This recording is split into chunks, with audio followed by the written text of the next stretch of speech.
ननद रानी, एक थप्पड़ ही तो मारा था, बर्दाश्त कर लेती। सुबह के 5 बज रहे थे। संध्या और अनुज अपने कमरे में चैन की नींद सो रहे थे। तभी उनके कमरे के दरवाजे को जोर जोर से खटखटाने की आवाज़ आई। हड़बड़ाकर दोनों की नींद खुल गई। अनुज ने जाकर दरवाज़ा खोला तो सामने उसकी माँ निर्मला जी खड़ी हुई थी।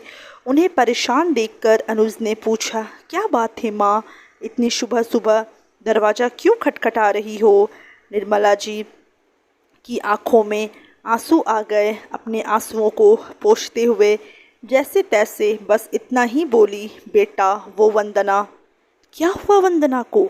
उसकी बात सुनकर निर्मला जी बस रोए जा रही थी, कुछ बोली नहीं।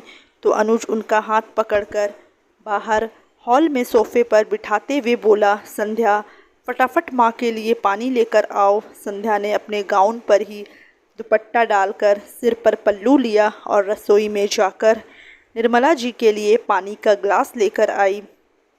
पानी का ग्लास निर्मला जी को पकड़ाकर बोली, क्या बात है माँ जी, क्या हो गया दीदी को?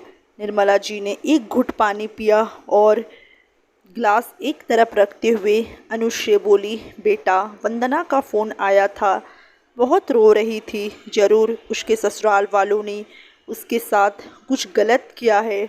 मेरा मन बहुत घबरा रहा है, जाओ उसे ससुराल से ले आओ। निर्मला जी एक ही सांस में सब कुछ बोलती चली गई। अरे पर हुआ क्या है, कुछ बताया नहीं उसने? संध्या ने पूछा तो निर्मला जी रोते रोते ही उस पर चढ़ पड़ी।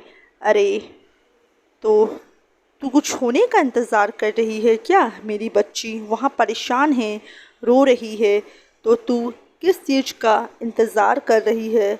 जब उसके साथ कुछ गलत हो जाएगा उसका? अरे माँ तुम शांत रहो ना, तुम्हारा बीपी बढ़ जाएगा, अनुज ने कहा। तो निर्मला जी और चिल्लाते हुए बोली, तो बोल तेरी पत्नी को कि ये मेरी नज़रों से दूर हो जाए। मेरी बेटी के लिए हमेशा गलत ही सोचती है, इसे तो बड़ी खुशी हो रही होगी आज। अनुज ने इशारा किया तो संध्या अंदर कमरे में चली गई। पीछे से निर्मला जी अनुज से बोली, बेटा तू अभी चल उसके ससुराल।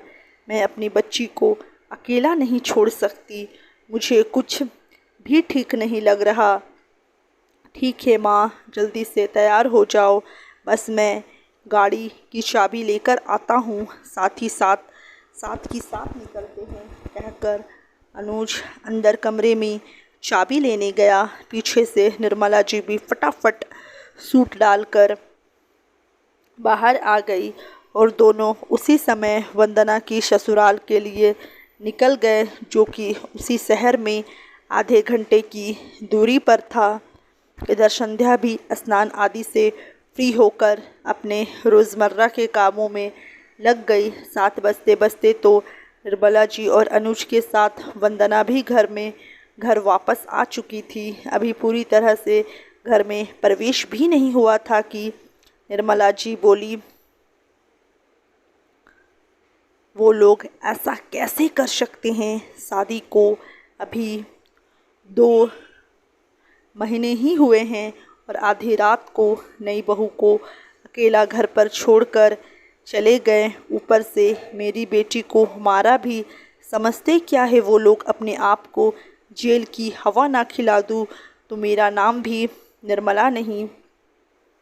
इधर वंदना थी कि अपने आंसू बहाए जा रही थी।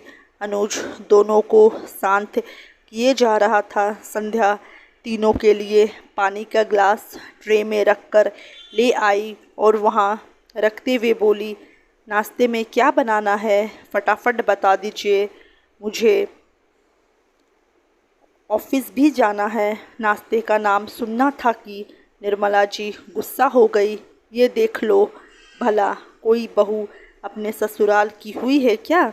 यहाँ इसकी सास और ननद अपने आंसू बहा रही है और इसे अपने ऑफिस जाने की पड़ी है। नाश्ते में क्या बनाना है ये पूछ रही है, पर एक बार भी अपनी ननद से नहीं पूछा कि उसे क्या परेशानी है?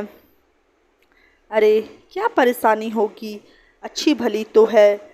संध्या ने वंदना की तरफ देखते हुए कहा। उसकी बात सुनकर अनुज कुछ कहता उससे पहले ही वंदना गुस्से में चिल्लाने लगी। हाँ, तुम्हें तो खुशी हो रही होगी कि मेरे पति ने मुझ पर हाथ उठाया, सुनकर ही तुम्हारी आत्मा को शांति मिल गई होगी।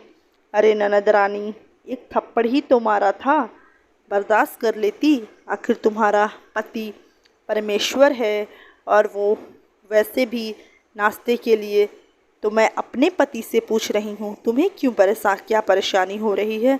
अपने और अपनी बुढ़िया माँ के लिए नाश्ता तुम खुद बना लेना। संध्या के कहते ही अनुज आग बबूला हो जाता है और चिल्लाते हुए बोला, ये क्या बकवास कर रही हो तुम संध्या? बोलने की तमीज बेच खाई क्या तुमने? तुम माँ के लिए कैसे शब्द इस्तेमाल कर रही हो? देख ले बेटा, तेरे सामने ही मेरी ये इज्जत है। इसकी माँ ने कुछ सिखाया नहीं है ना, तभी तो अपनी सास के लिए ये शब्द इस्तेमाल कर रही है।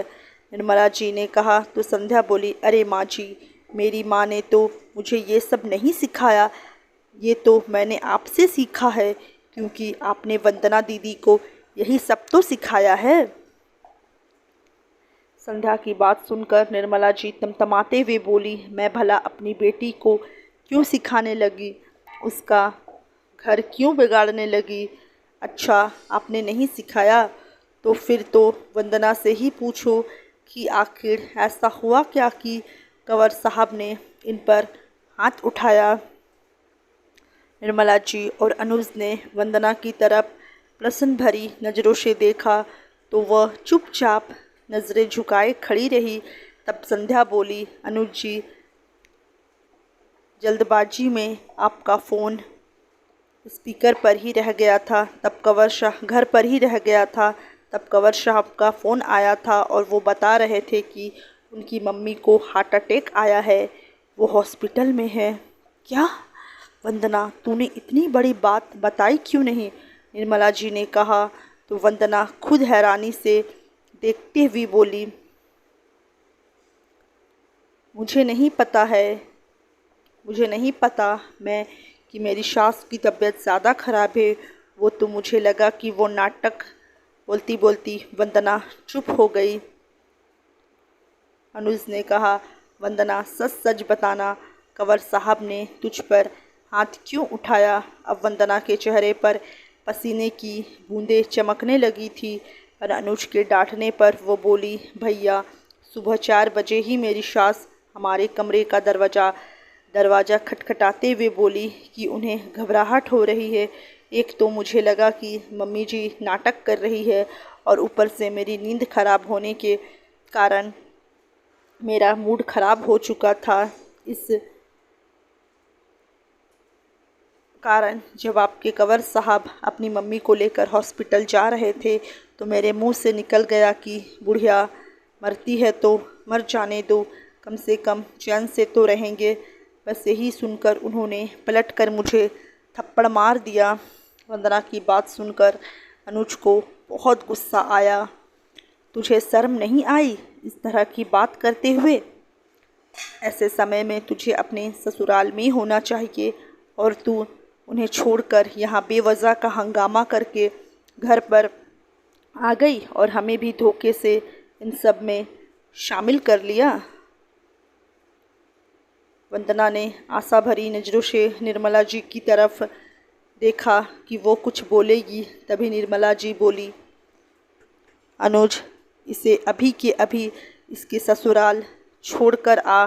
ऐसी बेटी की मेरे घर में कोई ज़रूरत नहीं है, जो अपनी गलती खुद करती है और इल्ज़ाम दूसरों पर लगाती है। वंदना कुछ बोलने को हुई तो निर्मला जी ने पलटकर बोली, पर माँ जा रही है, या 2-4 थप्पड़ मैं लगाऊं? इज्जत से आएगी तो सिर्फ आँखों पर इस तरह हमारे घर में तेरे लिए कोई जगह नहीं है। माना कि मेरी ज़बान कड़वी है, लेकिन मेरी बहू ने भी कभी मुझसे इस तरह से बात नहीं की जैसी तू अपने सास के लिए करी है। आखिर निर्मला जी, इस तरह का जवाब सुनकर वंदना को चुपचाप अनुज के साथ अपने ससुराल रवाना होना पड़ा और उसे अच्छे से समझ में आ गया कि उसकी गलती पर कोई उसका साथ नहीं देगा। तो दोस्तों, अगर ये कहानी आप लोग को अच्छी लगी हो तो वीडियो को एक लाइक ज़रूर कर दे और चैनल पर नए हो तो चैनल को सब्सक्राइब करना ना भूलें। मिलते हैं नेक्स्ट कहानी पर। धन्यवाद।